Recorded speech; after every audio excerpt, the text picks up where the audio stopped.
working with marketing automation tools for a while, and what I like about the whole idea is that it gives us sort of structure, a tool. We have tool and a structure, and guidelines how to do stuff. So there, and we get part of it automated. So we actually serve the public automatically when they need something, which I think is really great. But of course, in order to make it really work, you have to have the killer content, and that seems to be the biggest problem with everyone.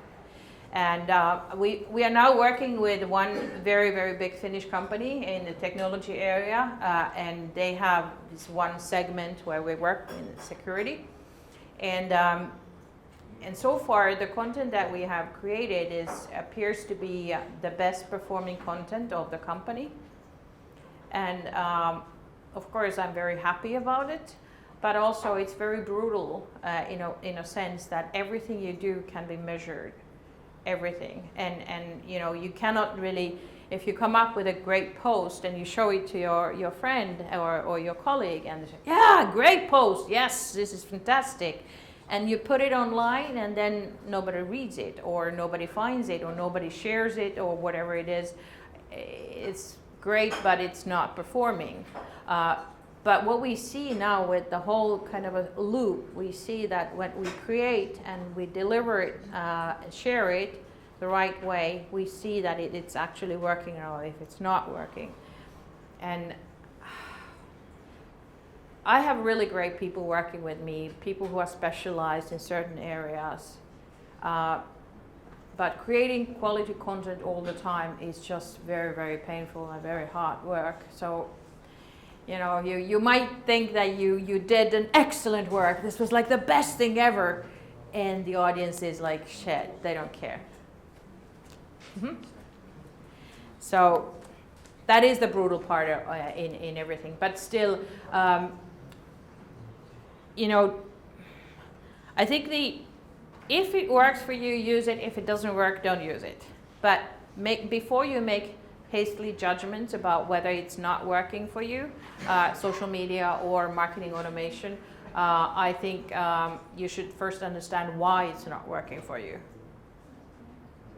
Because you will hear people say that it's not working for you or them, but it might be so that they're doing it all wrong. It's not the tool's fault. It's the content creator's fault or somebody else's fault. So it's a delicate tool.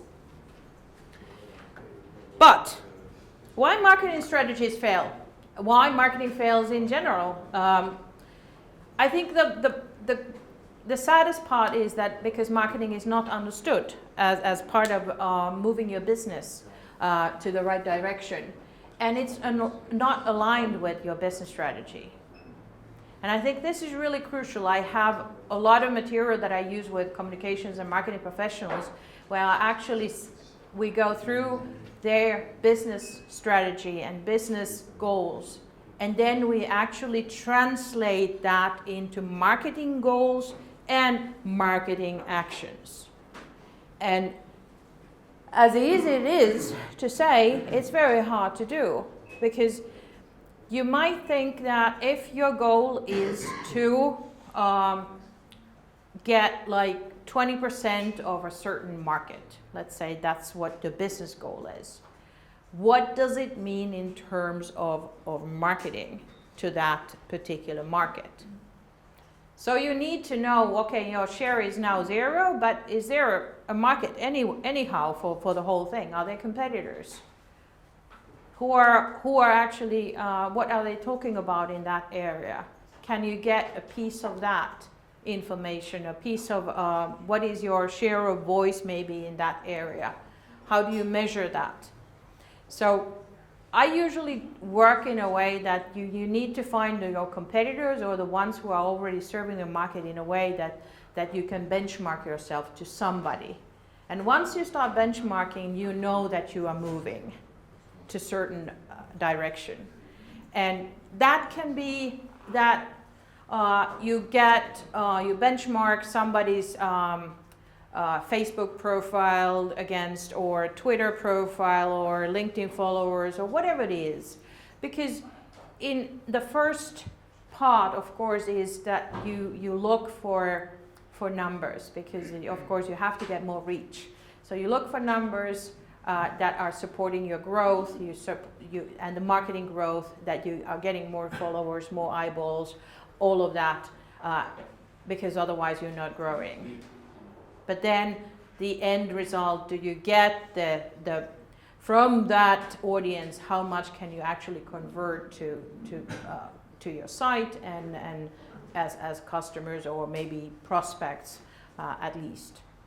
So you need to have all of those. So first you have to have audience that you know that there's going to be an audience, and this is the audience we are targeting, and then these are the part of it is coming to our site, okay, and some of it are signing up and some of it are turning into leads. So that's sort of basic business marketing in terms of numbers, and also in end goals. And then, of course, there's the sales goal in the end. But I think most of the time marketing is not seen there's no strategy. It's just like you go, okay, let's do this, okay, let's do a flyer, let's do balloons, let's do this event, so many things that you do, and then you get, how was that tied to your strategy? How was that supporting your business? Sometimes when you are very, very, very critical about what you actually do, you start thinking, I'm not really moving the business at all with marketing. And then again, pick stuff that you can actually fund. If you have less fund, work on stuff that you can actually work with without funding. And that means your sweat equity, basically. So you have to work on the website yourself, on tuning the text, making sure that you're sharing the posts, you networking, you being smart, you're leaving cold cards in those places where you want to be noticed. So start creating in that sense. And then monitor everything, because otherwise if you don't monitor it and if you don't evaluate what you achieved, you don't know if you got there. And you feel like I'm not really doing anything here worthwhile. Of course, executing it properly is important, and then involving everyone. And I like what you said about everyone in your company doing it, because sharing, that's at least what you do. And not only you sharing in your company, but it's your responsibility to grow your networks, to interact with people that matter. They not always have to be your clients. They can be just fans of you, evangelists for your idea, people who like what you do and they share. They find it interesting, worthwhile sharing. I just want to bring this here. It's a sort of a very, very old thing from the past, from the 50s. But to just show you the short span of time. Because way back in 58, people were not understanding marketing at all. And I think we are still in the same place that we don't understand marketing, but we don't understand how marketing is changing now and how this is affecting our lives and building businesses. But I think the fundamental truths are here still. I don't know who you are, and that goes with the trust issue. If you don't know who you are not buying anything. I don't know your company, I don't know your company's product, I don't know your company, what your company stands for, I don't know your company's customers, I don't know your company's record, I don't know your company's reputation. So now what was it that you wanted to sell to me? So yes, but again, I think this was way back in the 58. And think, it starts, I don't know who you are. Never in our lives have we had this kind of opportunity to let people know who we are in no time. LinkedIn is like the Tinder of business contacts. You can go very fast. Yes, yes, connect with that. No, no, credible, no, credible, no. That has never been so easy before. So use it, because if you look good, if you have good contacts there, that is your crowdsourced identity. It vouches what you stand for, and the rest is history, because doors open up to you. And the same thing, your company. Make sure that you are there and your company looks good. Make sure that your company's product is there. Make sure that you have your statement why you are doing this. You have your references there, you have your fans there, and you start having a reputation, because you will start having, you've been covered in different medias. Share those. You are also being awarded for something. Do that. So still the same questions are there, but imagine what it was before the internet. Impossible. Impossible to get all this shit done in just seconds, or go through. Yes, now I know everything about you. Like, I discovered so much about you without even meeting you, by just looking at your profiles and looking at your websites. And even just spending a bit more time, I would probably learn a lot. And I didn't even use any analytics tools to really discover who the hell you are. But I myself, I'm also analyzed quite a lot because I have a lot of clout on different platforms. So don't be discouraged. But what the big shift now is, and I think this is really important for you to understand, and also that to sort of embrace the shift, because if you get this and if you start acting accordingly, you will be so far ahead of many of the others, because they don't still understand what is going on in here. Outbound marketing, and I think it's really important that you get the sort of names to these things, because then you can Google more and understand what is happening here.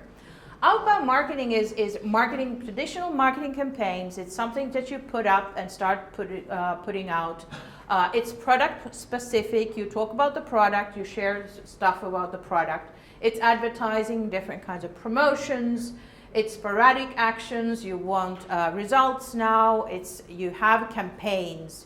You put something in an Excel timesheet, and you have this action, and you want results now. And the focus is in closing the deal, and it's the end of the funnel, because in the upper end it's just creating awareness, and in the end it's closing the deal. So basically, if you think of it, grocery stores, they advertise a lot. Coffee on sale. That's easy. Okay, that's outbound marketing, and it's the end result is that you go and buy the coffee. Basic sort of a thing. And that still works, of course.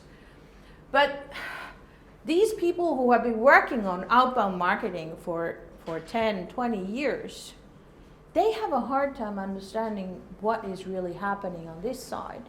Because now we are in the inbound marketing side, and the attitude to do this is completely different. It's a continuous process. So every day, people come to look stuff on your sites, or every day is an opportunity for them to discover you. Because every day people Google, people find information and are online. But it's not about you anymore, it's about them. That's why we talk about the buyer personas. We talk about the people.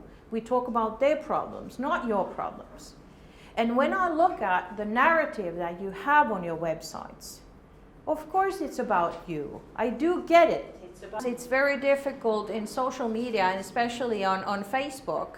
It's very hard, and also I think we discussed about Twitter while you had the coffee break, about Twitter, that a lot of you also have fans that don't convert to clients, and that are not really your prospects either. Don't underestimate the fans, but think what it is that you can actually give to the fans to be shared and be your evangelist or your PR person. Because people, when they are fans of something, they share, even though they're not buying it themselves, but they like you for one reason or the other. Of course, your family and friends are your biggest fans. If you have a spouse, should be your biggest fan. If not, work on it. That's the assignment for tonight. You need to have those fans who support you, who share your stuff. I'm always devastated when I posted something really important and realize that my husband has not retweeted it or shared it on Facebook. And he goes, well, there's so many things that are happening in the day. I'm not only following your streams.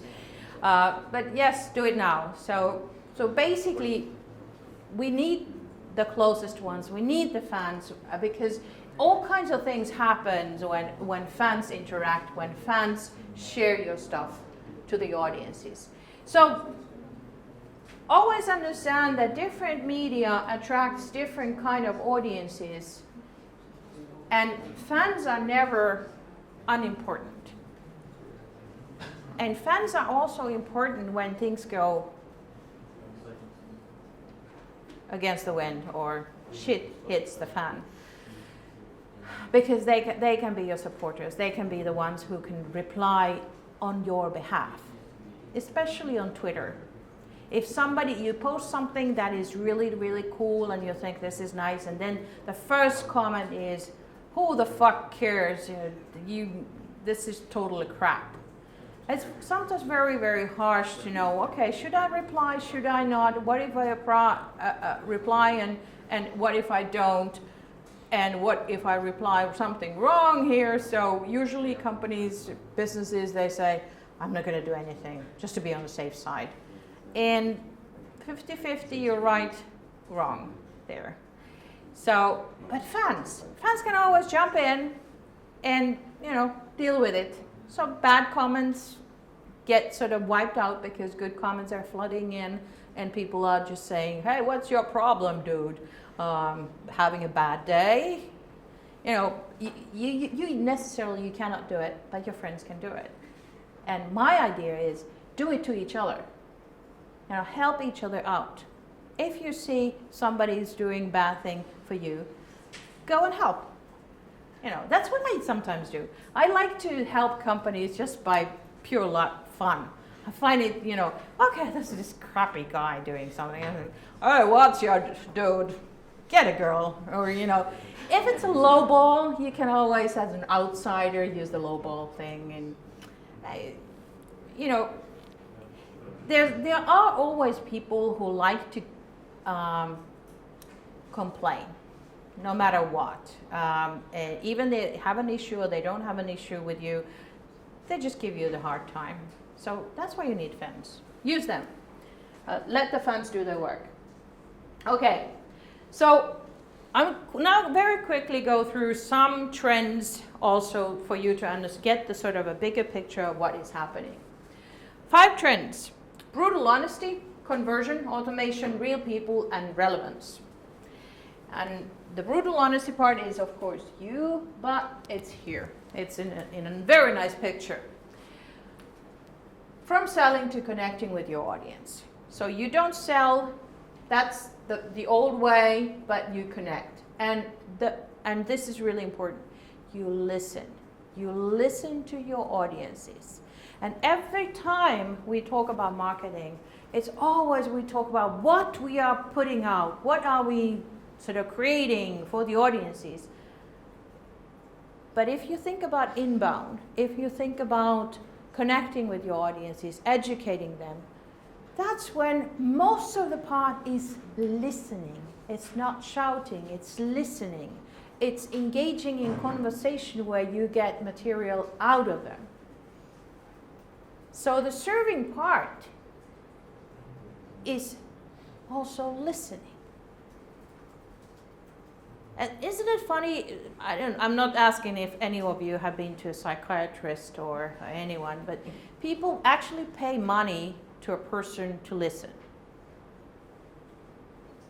So it's very common that companies don't ever listen. And the older corporations, they never listen. And that's their bad. That's why they're losing. So try and educate the audience that you are actually listening. Reply to their things and let them know that they have been heard. That's engaging. And then the idea of large campaigns. Big corporations always put up some campaigns, and people like to talk about campaigns. This is a huge campaign. And it starts here and it ends here, and then a couple of months later, we're going to do a survey how that worked. That's so old. None of that anymore. It's small acts, small tryouts. It's A/B testing with tweets, with posts. Let's see what works. And what works, let's do more of that. But small acts that, of course, work for the same goal. From controlling the message to transparency. And that's why there's no point in hiding, but if I go to check any of your company's LinkedIn profiles, I can of course immediately see all the people who have been tagged into that company. I can see a lot of what your backgrounds are, what your previous companies or previous expertise, what are the industries that have come from. So the brutal honesty is that you are as good as you are. I mean, what you put down is what you are, and of course transparency usually takes care of that. You cannot really lie, not for a long period of time, you get caught. So if you are telling that, the trust part, if you're telling that, trust us, and then I come and look at the company and I look at the people who have been there, are these people trustworthy? Are their networks trustworthy? Is their background trustworthy? Are people endorsing for them? Use that, because you have the power to work on your profile, and you get to choose what you put down there. And there are not really any limitations, because still there are some companies who do not like their people to put down much on LinkedIn. They are too afraid that they will get recruited away. So they try to hide them under covers. So we don't see their expertise. We don't know if they're good. So, hey, you have the upper hand. Show how good you are, because no one is limiting it. Well, complex picture, fairly easy message though, conversion. Create content for an impact, and only so. So when you have your own media and content production in place, you have all kinds of content that you can own and create on your own, basically, and deliver and make it available for a larger audience in different places. So there are, like I said earlier, the paid social promotions, search engine optimization, so I find it because it's optimized, marketing automation, I'm sharing it over there, press release distribution if that is still something you want to use, media pitches, briefings, byliner placements, guest blogs. A lot of media nowadays have guest blogs where you can actually blog for, of course you pay money for it, but to buy a guest blog place and then have links from the blog to your site, to more content. That usually is much more effective than just buying a banner or buying something that you're asking people to click on something and they don't know what it is. But if you are creating content that is educative, interesting piece of news, and you buying a piece for it on a website, on a media site, for instance, those usually work quite well. And those places are becoming more and more common all the time. So very, very useful tool also. So you create content, you bring it to your audiences, and then you see if the audiences are coming back to your content. And this is how you then analyze where did you get the content and what kind of content it is that people are interested in. Now, the third trend is the automation. First, you need to attract, and you attract with blog posts, yes, search engine optimized keywords, social media. That's how you get the audience. You get them to convert to your site visitors, landing pages, forums, downloads, calls to action. And I will show you a call to action right after this. Then they turn into leads if they like what you choose.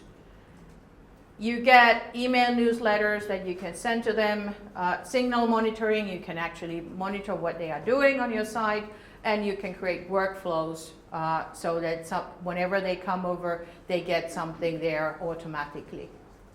And then customers.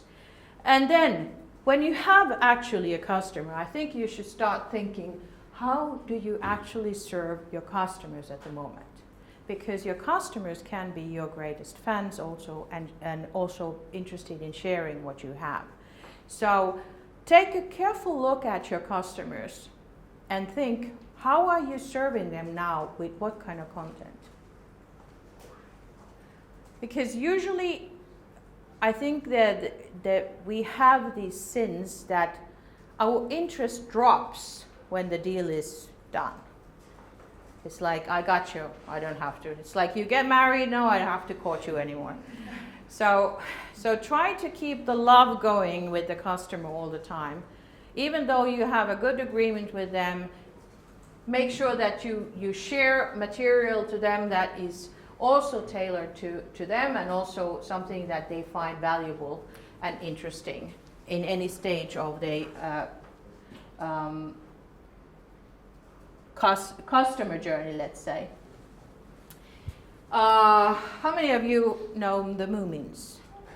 Is there someone who doesn't know the Moomins? Okay, everyone knows the Moomins. Okay, I use this slide just to show that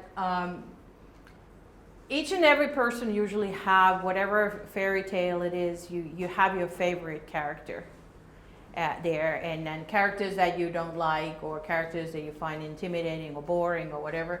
A lot of people, you know, I remember when in my childhood, a lot of boys like this guy who smells bad, and also he's kind of scary. I think it's probably the same thing that little guys like those dinosaurs and, you know, scary stuff. I don't know. Sometimes they say it's to do with how they like to sort of cope with their fears. But my favorite is this one here. She's a bit radical. He's quite radical as well. He basically uses drugs, and, you know, it's kind of awkward. But these figures, they sort of. But I think the dullest person is this one, this guy. He has that cylinder hat. He's like the boss, you know. But there's so much going on in the Moomin Valley. Imagine that, you know, there's so much going on in your companies. There's so much going on in your ecosystem. Imagine if there's only one voice, only one way to tell the story. And that story is the company CEO or somebody from the company who always states the same, or just one person, the marketer or the hustler or whatever. If there's only one person that telling the story, it would probably be or get at some point a bit dull. So embrace the fact that you have different kinds of personalities and different kinds of voices. Because people like different kinds of people. Some people like girls, some people like boys. Some people don't like my style, but they like my colleague's style. And I'm totally okay with it. I don't really care. When I was much younger, I went to a business meeting with my colleague who was a guy. Even though he is 10 years younger than me, when we were in business meeting with a lot of older older men, a lot of times they didn't look at me at all. They thought I was not really there, and I own my company. He just works for me, my business partner. He has a small share. So, and I was thinking, okay, well, this is not very good way of doing cooperation when your potential clients are not even talking to you. But then I realized that I don't really care as long as they have the money. So talk to my partner there and show me the money. So that'll be just fine. Don't talk to me. Don't like me. Please ignore me. It's even better if I don't have to deal with guys who don't appreciate that I have something to deliver. So embrace the fact that you have personalities, because the fundamental interest in people is always to engage with people. And when I look at each one of you, it's like you can create your own fan base. And I think that the internet world is now, of course, full of this sort of people engaging with people and people sort of following people. And somebody was asking about the podcasts. Podcasts are always, usually there's one person with the podcast and person that you follow, somebody who's a guru. So if you have those different kinds of voices, use them. You never know which will work.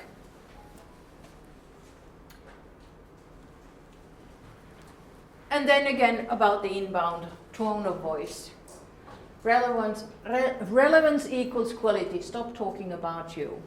And I think this is also really important for you to understand that now when you are very early stage, or some of you are not that early stage anymore, you basically are very matured companies, some of you, but you have probably heard of Crossing the Chasm.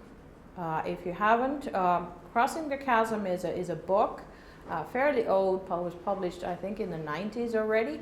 But the idea is that in the beginning, you talk to the early adopters, you talk, like in your case, you talk to the VCs, you talk to the ones who want the first things, who are the first movers. So when I was looking at your websites, a lot of you say that you are a startup. For some of you, it will work for a while, but it does not work to talk that you're a startup if you are trying to gain foothold in the larger market, in the bowling alley market. It's okay with the early adopters and with the VCs and angel investors, but when you start to address the larger market, most of the people do not want to buy anything from startups. They don't really care if you're a startup. It doesn't really matter. You can sound, look fresh and nice and be agile and do all the startup stuff, but don't claim to be a startup. Startup only works when you say, hey, I need money, I'm poor. And then you can get in still. That's the face. So your story starts to shift. And when I was now looking at what you are now talking, you're talking a lot about yourself. And that, of course, is very much okay for a while. But start talking about the others, your audiences, their problems, address their things, what they are interested in. And this is really important, and it's a journey. It's a journey, so don't go overnight changing everything so people don't get what it is that. Because of course you always have to have what you have and what you stand for there. But it's not the first thing that people look for when they come to your site, unless they are investors. So,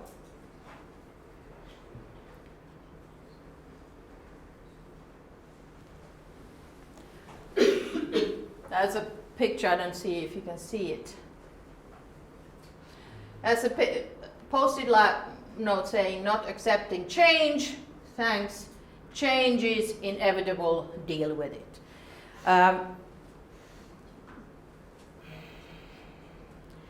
Because the reason I'm stressing this is that I realize that a lot of you already have a lot of experience of how things are done. Why I want to stress is that especially in Finland, we have seen a lot of startups that have people coming from Nokia backgrounds.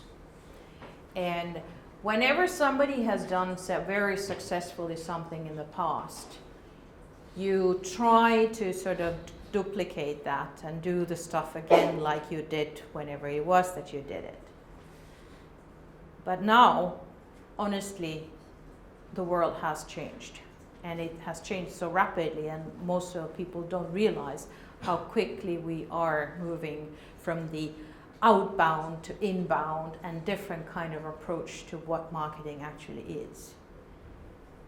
And if you don't tap into this opportunity and think that you know how marketing is done, or it can be opt-in or opt-out, it has nothing to do with business, it's just expense, start to think about it as an investment, and you want to use the tools that actually create you conversions and lead to sales, and automate early on. And I know it's not like we on a short break, we sort of talked about this. Yes, HubSpot, I said it was easy, but it's not that easy. It takes time to get hold of it, but it's the same thing with any kind of software that you start using to do something. There's a learning curve, but it's not only the process of what it is that you're doing, it's also the content that you need to be creating that might be hard in the beginning. But start doing it, start early on. If you get the mindset right, you will eventually be on the path to do it more properly. So that's how it is and unravels. Any questions now or sort of doubts? Yes? About this corporate thing, how do you see, should we do marketing under our own accounts or under company accounts? What's Both. different? Both. Under both. Yeah, both. You then do. You just can copy or can.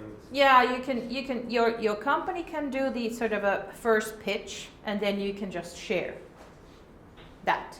You share it. If it's on first of all, you have it on your site, then your corporate accounts or your company accounts share it on Facebook, Twitter, LinkedIn.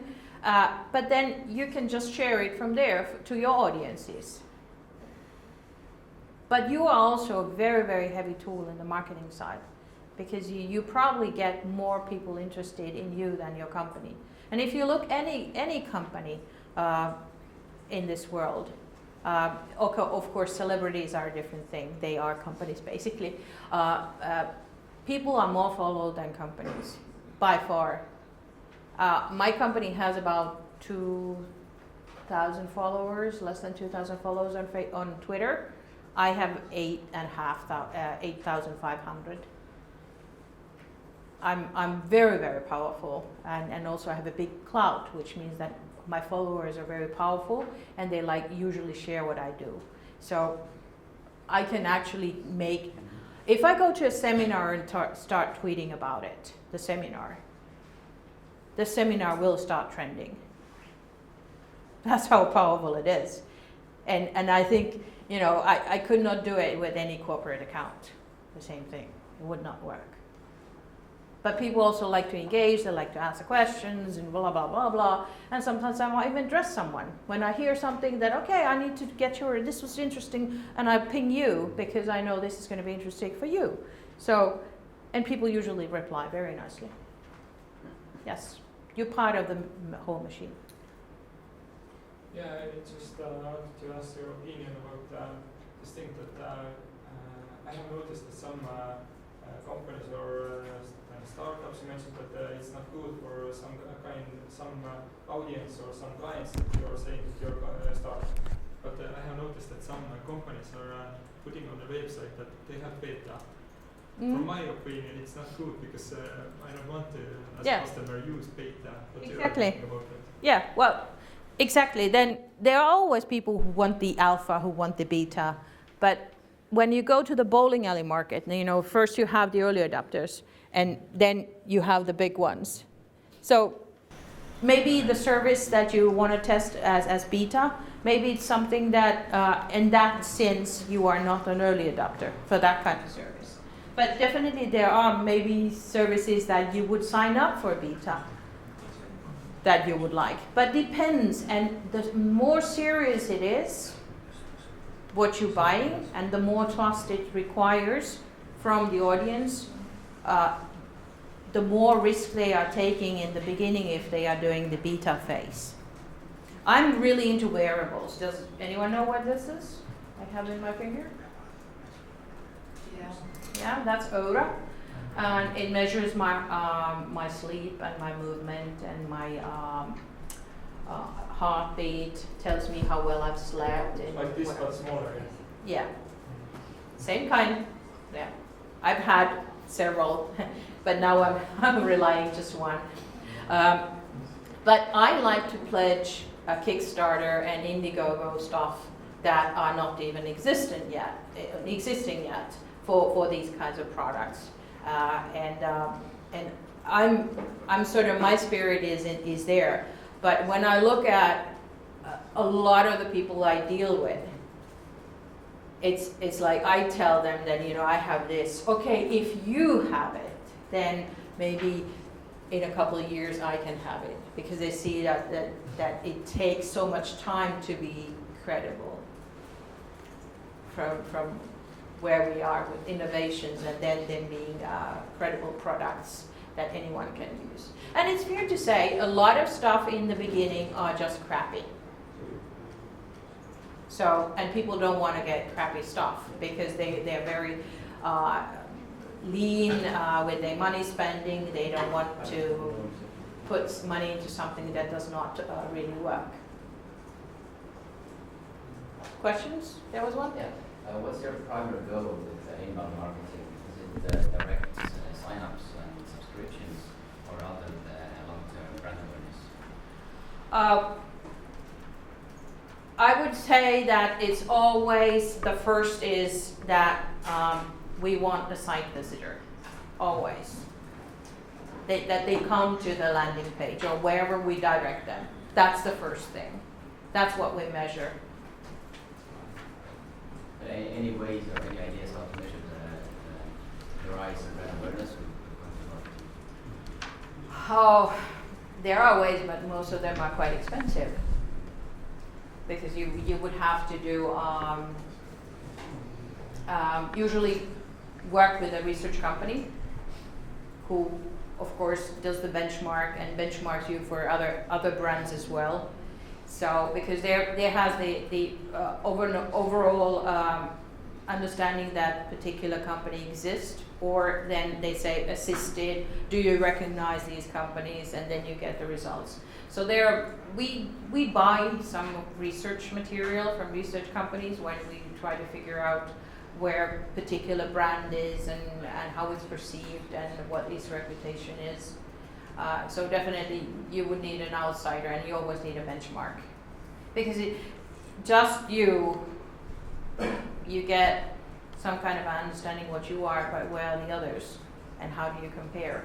I had one company come to Finland and said that we want this and this much of press coverage and awareness and all kinds of stuff. And I said, okay, well, how are your competitors doing in Finland? Well, we don't know. Okay, what I did, I used a media monitoring tool called Meltwater, which helps me track visibility, share of voice basically in media, what has been written. And they had 3 competitors, and only one of the competitors had a media hit. One media hit in a year. All the others, 0. nothing in the media. And their goal was to get from 10 to 20 media hits by coming to Finland. The area, it's not that the competitors have not been marketing or communicating or sending press releases or trying that, but there's no interest whatsoever. The markets don't care, the press don't really care. It's soap, basically. So it's not interesting. So I said, okay, your competitors are not doing well either. So if you can get 1 or 2, that's more than your competitors, but still I would not recommend go that way. I would recommend that we do some other stuff because they just wanted visibility in the press and in the media, basically. But what works for that particular are just seminars and user groups and stuff like that. That is not general media at all. Just interacting. And I think some of you had the developers. Developers are really a tough bunch.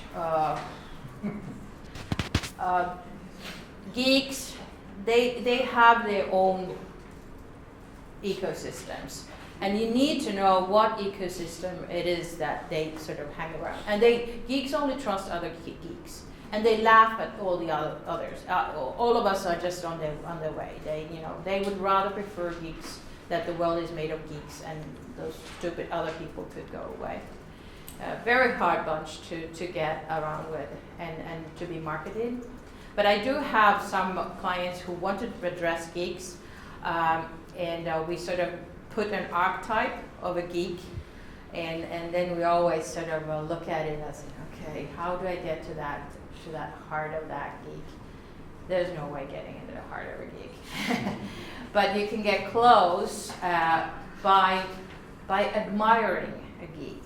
If you admire, so your approach is, put the geek on a pedestal, go, wow, so amazing. You're like the best coder ever, and whoa. And they love the praise. Their weak spot is that they want to be the king of the hill. And if you can sort of address that soft spot in them, then you can. That's what Twitter is about, right? Pardon?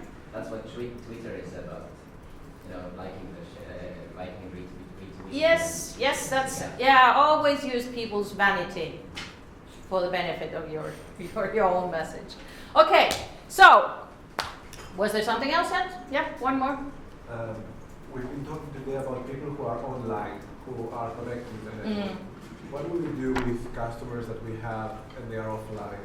So it means that they are not visible, they don't know, they're not aware about digital networks. For instance, in our company we have many customers who are very long time in the business and they are not compatible with that kind of thing. They're not familiar, they don't use them, they don't believe in their value. So what do we do? How do we approach them?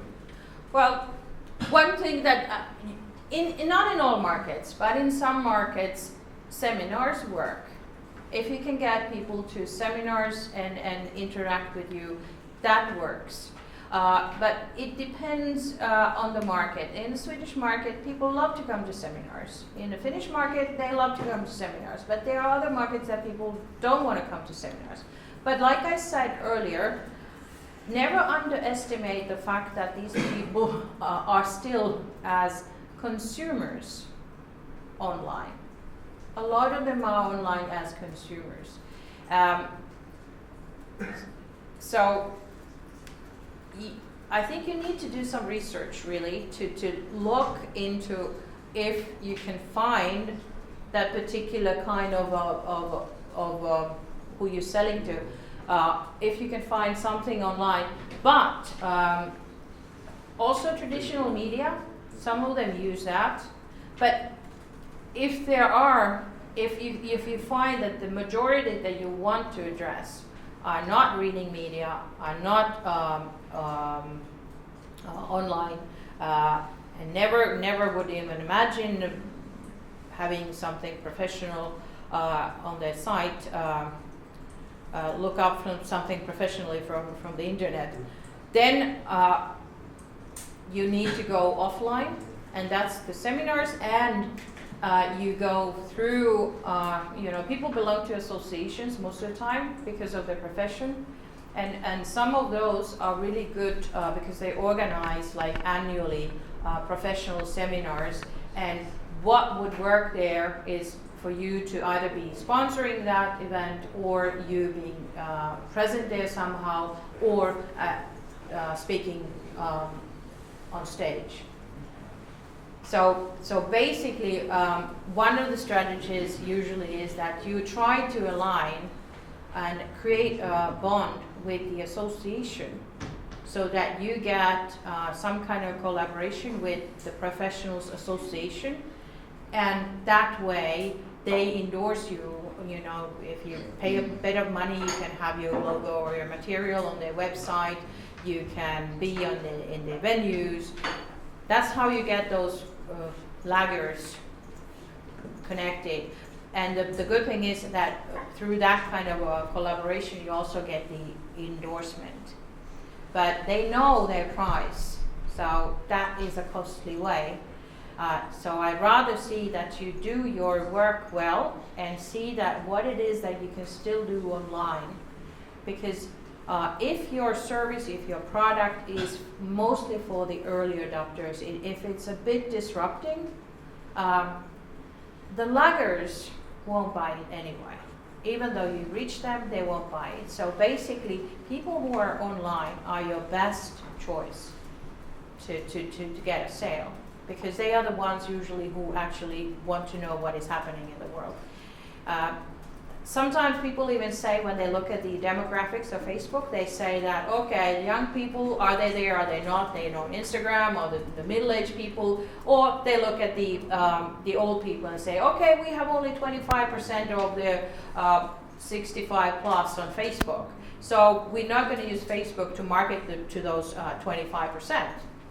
And I go, come on, the grannies who are on Facebook, they are your likely customers, the rest are not. So treat the online people as early adopters to a certain extent, because they are usually the easiest ones to get. And if you need to go offline, try to find a third party in the endorsement and their platforms and their channels that you can work with. Okay, so now it's lunch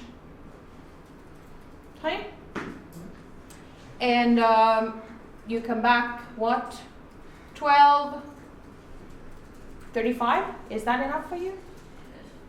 Okay, 12:35 sharp. Okay, have a nice lunch.